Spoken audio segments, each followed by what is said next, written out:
100 కోట్ల హైందవ మిత్రులకు హ్యాపీ ఉగాది, మీకు మీ కుటుంబానికి. అలాగే ఈరోజు ఈద్ ముబారక్.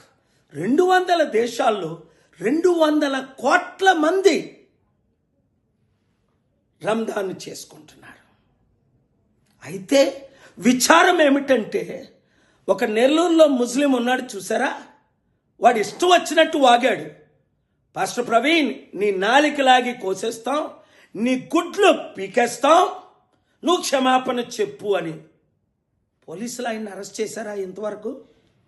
అలాగే ఒక కుర్రోడు హిందూ, ఆడి పేరు ప్రవీణ్ కాదు, ఆ పాస్టరు అని మేమే చంపాం, ఇంకెవరైనా అలా మాట్లాడితే చంపుతాం.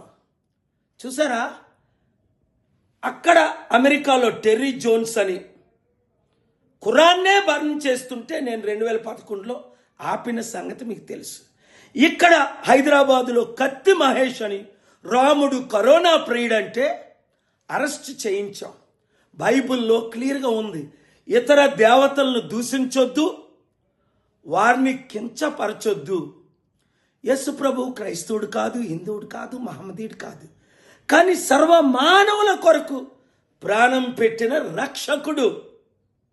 తిరిగి లేచి పరలోకం వెళ్ళేటప్పుడు ఏమన్నాడు? ఇదిగో నా శాంతిని మీకు ఇస్తాను, శాంతిని ప్రకటించండి. ఇలాంటి ఎక్స్ట్రీమిస్ట్ స్టేట్మెంట్స్ ద్వారా మన దేశానికి ఎంత చెడ్డ పేరు వస్తుంది. కనుక మీడియా మిత్రులారా, సోదరులారా, శాంతిని ప్రతి గ్రామానికి చేర్చటానికి, ప్రతి ఇంటిలో, కుటుంబంలో, కమ్యూనిటీలో, కులములో, మతములో శాంతి ఉండడం కొరకు ఈ వీడియోని శాంతి కాముకులందరూ షేర్ చేయండి.